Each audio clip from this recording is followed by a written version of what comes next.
Hi friends, welcome to my channel. ఈరోజు మనకు ఒక కస్టమరు తన బ్లౌజు ఇలా పైపింగ్ అంతా పాడైపోయిందని ఇచ్చిందండి.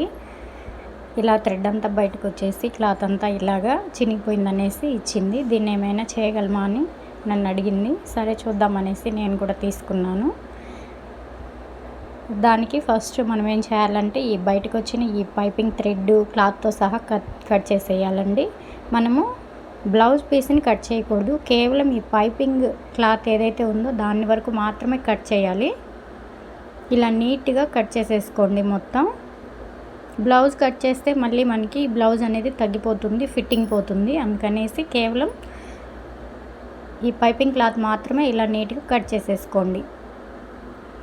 ఆ తర్వాత దానికి మ్యాచింగ్ అయ్యే క్లాత్ ఏదైతే ఉందో దాన్ని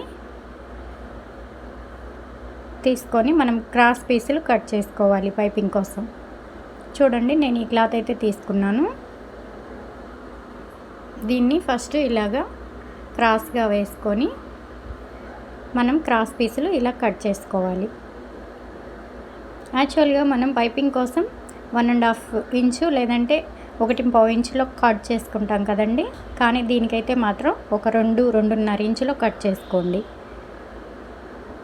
ఇలా 2.5 ఇంచులకి నెక్ మొత్తం ఎంతైతే క్లాతులు సరిపోతాయో అంతా కట్ చేసి పెట్టుకోండి.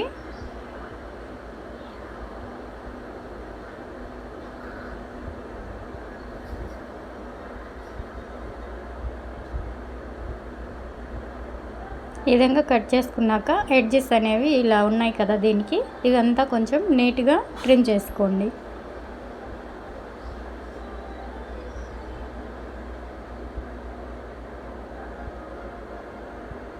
ఇలా ట్రిమ్ చేసుకొని ఇప్పుడు ఇవన్నీ అటాచ్ చేసుకుంటూ మనం పైపింగ్ థ్రెడ్ అనేది కుట్టుకుందాం. దానికోసం మనం అటాచ్ చేసేటప్పుడు ఎప్పుడైనా మీరు ఒకటి గమనించండి, క్రాస్ పీసులు ఇలా ఆపోజిట్గా తిరగవేసి అటాచ్ చేసుకోవాలి. 2 మూలలు ఒకే వైపుకు కాకుండా ఆపోజిట్గా ఉండేలా అటాచ్ చేసుకోవాలండి. అప్పుడే మనకి క్లాత్ అనేది స్ట్రైట్గా వస్తుంది, లేదంటే వంకగా వస్తుందండి. బిగినర్స్ ఇది ఒకటి కొంచెం గమనించండి. ఇలా ఆపోజిట్గా ఉండేలాగా అటాచ్ చేసుకోవాలి. ఇలా అటాచ్ చేసుకున్న తర్వాత మనం పైపింగ్ థ్రెడ్ తీసుకొని దాన్ని కొంచెం పైన ముడి అనేది వేసేసుకోండి. అటు ఇటు జరగకుండా ఉంటుంది, మనకి కుట్టుకునేటప్పుడు లోపలికి పోకుండా ఉంటుంది.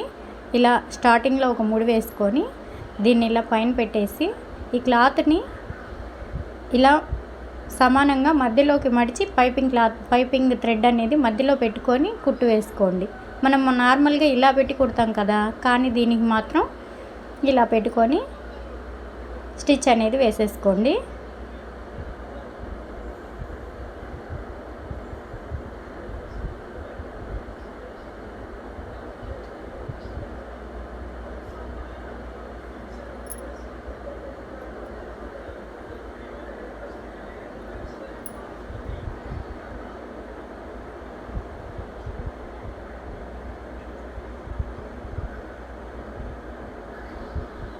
మీకు కనుక నా టిప్స్ యూస్ఫుల్గా అనిపించినా మీకు నచ్చినా ప్లీజ్ అండి మన ఛానల్ని సబ్స్క్రైబ్ చేసుకోండి.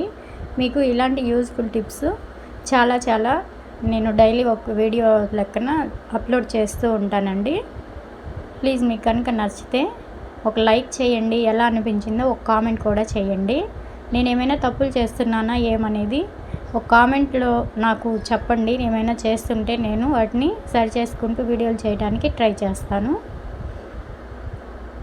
ఇలా కుట్టేసిన తర్వాత మనం బ్లౌజ్కి అటాచ్ చేసేటప్పుడు నార్మల్గా మనం పైన ఇలా పెట్టి ఇట్లా లోపలికి మడుస్తాం కదండి, కానీ దీనికి మాత్రం ఆల్రెడీ మెడ కుట్టేసి ఉంది కాబట్టి మనం ఇలా లోపలి వైపునే పైపింగ్ పెట్టేసి డైరెక్ట్గా పైపింగ్ ఎలాగైతే బయటికి కనిపించిందో అలా ఇలా కుట్టేసుకోవాలి. ఇక్కడ హుక్స్ ఉంది కాబట్టి నాకు కుట్టు పాదం పట్టుకోలేదు, దాన్ని చేత్తో కుట్టేస్తాను నేను తర్వాత. చూడండి, ఇలా ఇక్కడికి వచ్చేసరికి పైపింగ్ కింద పెట్టాను, బ్లౌజ్ అనేది పైన పెట్టేసి డైరెక్ట్గా కుట్టేస్తున్నానండి. ఇక్కడ మీరు ఎడ్జ్కి వేసుకోకండి కుట్టు, ఒక 1/4 ఇంచ్ లెంత్లో లేదా కనీసం 2 పాయింట్స్ అలా ఉండే లెంత్లో మీరు స్టిచ్ అనేది వేసుకోండి. మరి ఎడ్జ్కి వేసేస్తే మనకి మెయిన్ క్లాత్ ఉండదు కదండి, మనం ఆల్రెడీ కట్ చేసేసి ఉన్నాం కదా, ఖర్చు అనేది ఏమి ఉండదు, ఊడిపోయే అవకాశం ఉంటుంది. అందుకని ఒక 1/2 ఇంచ్ లెంత్లో ఇటు సైడ్కి వేసేసుకోండి. చూడండి, వేసేసిన తర్వాత ఇలా వచ్చేస్తుంది మనకి. నార్మల్గా మనం పైపింగ్ ఎలా వేస్తామో అలా వచ్చేసింది. ఆ తర్వాత ఈ ఉన్న క్లాత్ని ఇలా మడిచిపెట్టి కుట్టేయండి. దీనికోసమనేనండి నేను కొంచెం క్లాత్ ఎక్కువ తీసుకోమని చెప్పాను.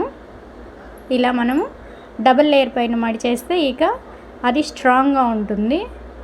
మామూలుగా అయితే మనకి లోపల ఖర్చు ఉంటుంది కాబట్టి మనం నార్మల్గా పైపింగ్ వేసుకునేటప్పుడు కొంచెం క్లాత్ తక్కువ తీసుకుంటాం. కానీ దీనికి ఖర్చు అంతా ఇదే కాబట్టి, ఈ క్లాతే కాబట్టి అలా చెప్పానండి.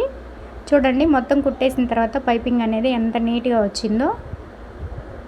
ఈ విధంగా మీకు కూడా నచ్చితే ఈ టిప్పు మీరు కూడా ట్రై చేయండి. అలాగే మీకు ఈ వీడియో నచ్చితే ప్లీజ్ మన ఛానల్ని సబ్స్క్రైబ్ చేయండి. థ్యాంక్ యూ ఫర్ వాచింగ్ అండి.